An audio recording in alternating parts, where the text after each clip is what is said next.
Hello there. My name is Jake. This is Josh.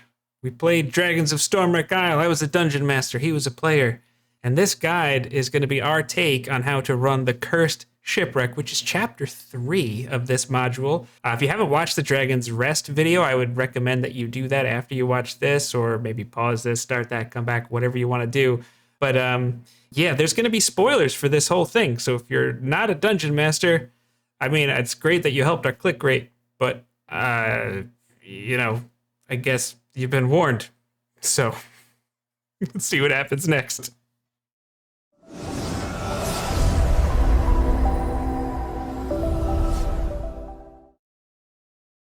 Now that we have all of our spoiler warnings and introduction out of the way, Jake, why don't you give us an overview of just the story of these shipwrecks? Ever since the violent death of a gold dragon on the rocky shoal on the north side of Stormwreck Isle, the bone-strewn rocks have been the site of many shipwrecks through the centuries.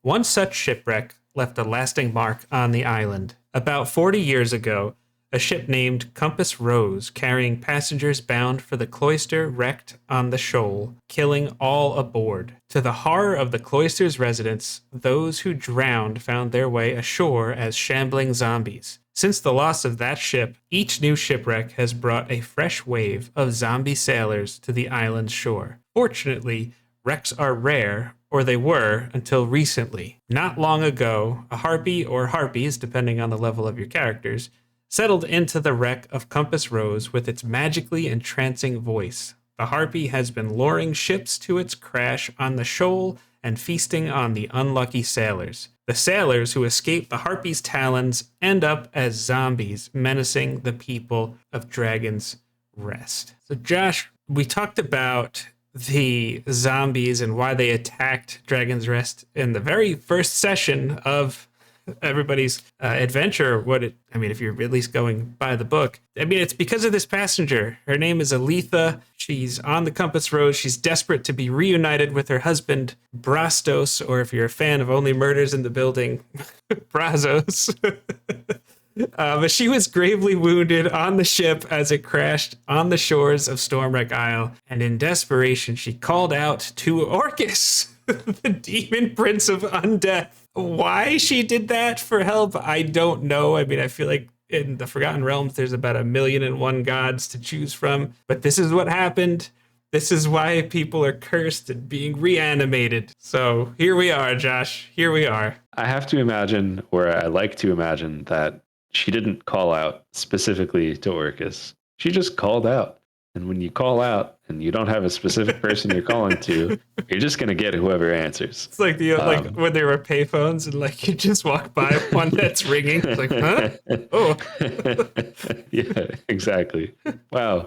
That's just a concept that's lost now. There's so many good scenes in movies that happened from someone just answering it. Hello? Yeah. The Compass Rose, though, do you think that they got stuck in a November rainstorm? And maybe Purple Rain with the prince of oh yeah. There you go. Yeah. I don't know. Either way, they were knocking on heaven's door. Yes. Yes. Well, okay, so if you're gonna run this adventure by the book, the group goes to the Compass Rose because Runara tells them, I know that there's this other crash that just happened, but I think the answer you're looking for is on the Compass Rose. Now, our advice from the Dragon's Rest video is just don't mention the Compass Rose because we're going to do things a little bit differently. So we're going to give some modified read aloud text for when the group arrives. You can use this, you can modify it even more and use it to your liking. That's something you can do as the DM. But we actually like the idea of the group encountering the harpies or the harpy before they go on the ship and not the other way around. So this is the text that I think will work for you. Waves lap against the ridge of rocks and enormous dragon bones as you traverse the water. A faint odor of rot wafts on the sea air, along with the sound of screeching seagulls and the roar of the surf. As you round a particularly tall collection of rocks and dragon bones, an odd sight comes into view. You see not one, but two ships crashed along the coast, one much older than the other. It's clear which ship crash that Mech and Min were sent to investigate, but there's something about the older one that draws your attention. A tangled mess of tattered sails and rigging hangs off the starboard side of the main deck, offering one possible way to climb aboard. At the stern, you can make out a gaping hole in the hull beneath the waterline. As your eyes scan the rest of the ship, they find their way to a rotting sign that reads, "The Compass Rose." Obviously, that part about Mech and Min, that's a reference to an earlier video where we had said Mila's siblings, Mech and Min, who in the book, they are in the service of Sparkrender. It's very easy to gloss over that. So our idea is, well, Mech and Min went out to check these shipwrecks and see what was going on. And somehow they ended up being forced into service of Sparkrender. So that's why that's in there. That's how it makes sense. Obviously, you don't have to use it, but you should try it. I think it's a fun idea. The other side of things there is, as Jake had said, Runara probably shouldn't be telling you all of the details about the Compass Rose and where to go and all of these things. Why? Why is that? As a player who played in this and just objectively looking at it, when Runara is giving you all of this information, a lot of information about these problems that they have and the solutions to the problems and like kind of like just these half-baked things, it's just suspicious. And I don't think she's meant to come off as suspicious. But when they give you these tidbits of information and then nothing else, the logical choice, and we're not even a party of people who are like obnoxious about like, No. like, oh, Jake described that box really interesting. It must be cursed or a beholder, or sorry, not a beholder, or a mimic, you know?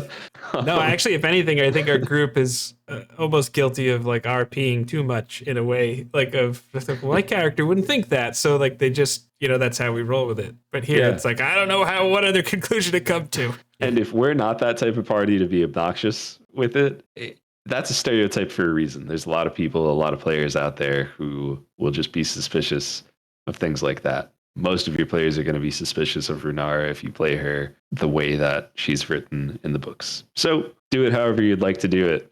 This is our advice to avoid that. Yeah, so at this point, the group is, I would like to think they're going to investigate the Compass Rose. The other ship that's there, that was where Mech and Min were going to investigate, would have been, I don't know, you could do like the Salted Seagull or some ship name generator, whatever, that's fine. But I feel like most groups are going to go, oh, maybe we should check out this Compass Rose thing, particularly because as they're going past it, that's when they hear the Harpy's song that will be coming from it. And some people are going to fail their saving throws.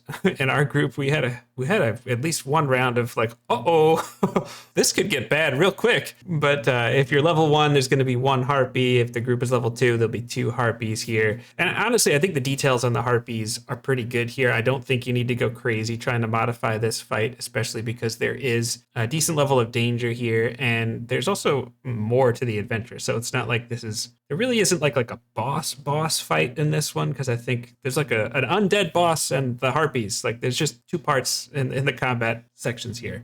Anyways, I do think if you're going to use some of the like ways to influence the Harpies, whether you're going to try and pit them against each other, intimidate them, convince them, whatever you're going to do, I personally think a DC of 20, I think, is probably fair, because I do think it would be difficult for them to get away from a situation that clearly works for them. They're kind of just starting to lure in fresh meat and whatever weird trinkets and treasure that they think is valuable. So I think it would be difficult for them to give up the upper hand, especially because they can fly too. That's a big advantage potentially in pretty much almost any combat. The ship itself also isn't all that complicated. There's just a few decks. There's a few rooms to check out.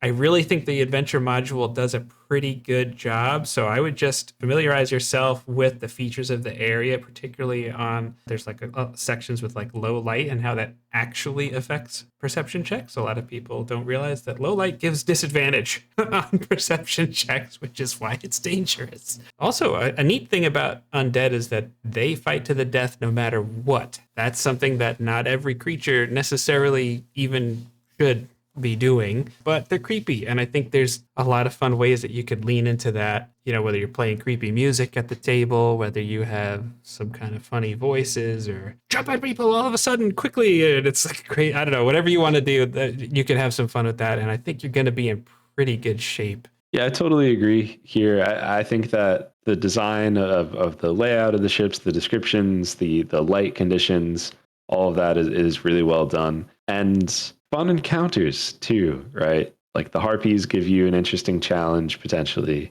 Zombies are zombies, but there's also some ghouls in there.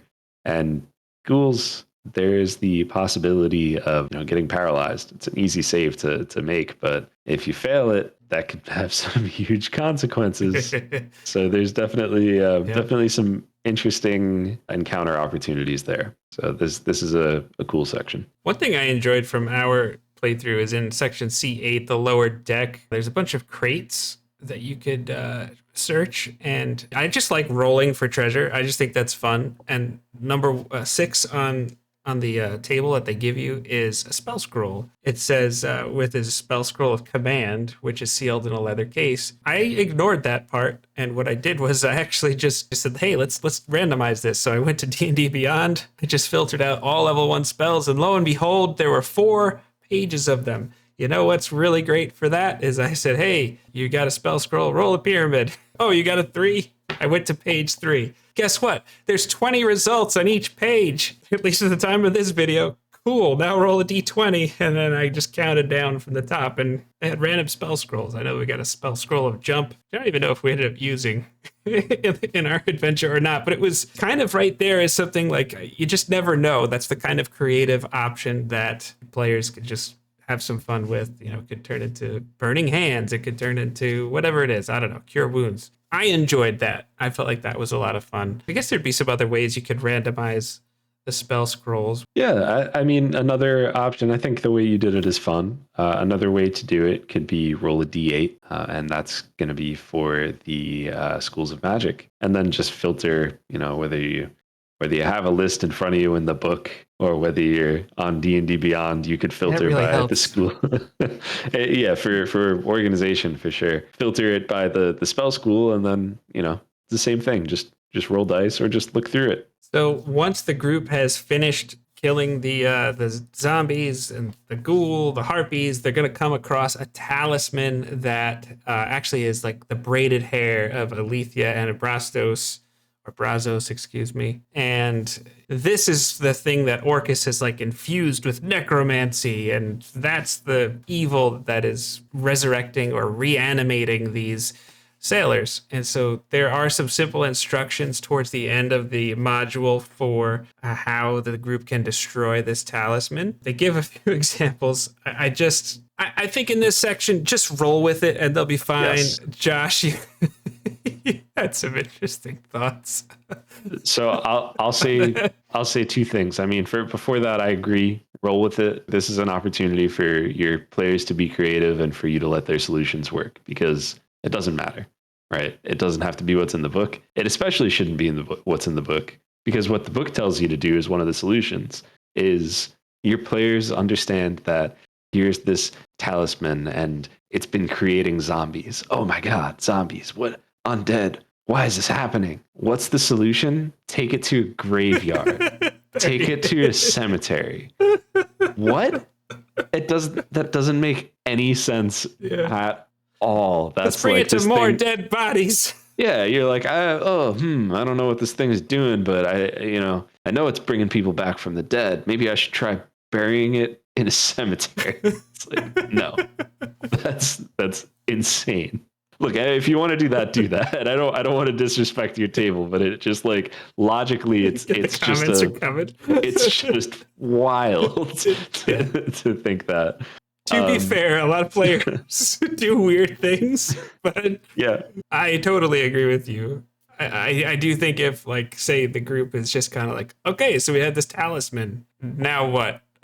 Well, if this is at least I think Runara could come into play here. Runara is a bronze dragon. If the group has gone to this adventure module before the Seagrow Caves, I don't think this idea is quite as strong. I think maybe Runara could just say, oh, well, maybe just leave it here and I'll research how to, destroy this thing. Or if you want to have a really nice moment, Runara can then transform into her dragon form and just fry it with lightning breath or something like that. And there you go. You got a nice cliffhanger where you can just end the session right there and let the player just kind of go, holy crap, what the heck is going on? I think that could be a fun way to do that. But at this point, it's a pretty cut and dry adventure. I think just those couple of minor tweaks really will help this story be a lot more cohesive in terms of having like any evidence of what may or may not have happened with Mech and Min. I like leaving that as a mystery too. Like there's no signs of a struggle, anything like that. Maybe you could see tracks, or maybe it's just like, well, it was in the water. Who knows? Maybe Sparkgrinder said, hop on, buddies. I got you. Just let the players think about that. In fact, at this point, they don't even know who Sparkgrinder is. So it's just a mystery, and I like it that way. Yeah, and they're minions, right? So like it could be Mech and Minion. Yeah, they could, maybe they suck and they're mean. Maybe they fell for the Harpy's song, and maybe Sparkgrinder did something good and saved them. Who knows? But yeah, I agree. I think it's fun to leave it as just unanswered. Yeah, but that's going to be it for in terms of like our specific tips on running this. There's going to be on screen probably the Clifftop Observatory if we released it at the same time. If not, in a few days it'll be there. But thank you so much for watching. We want to hear how your playthroughs are going. We've got a Discord server as well. Check out our link tree, and yeah, let us know any other tips or suggestions about your experience in the Cursed Shipwreck. Take care, everybody.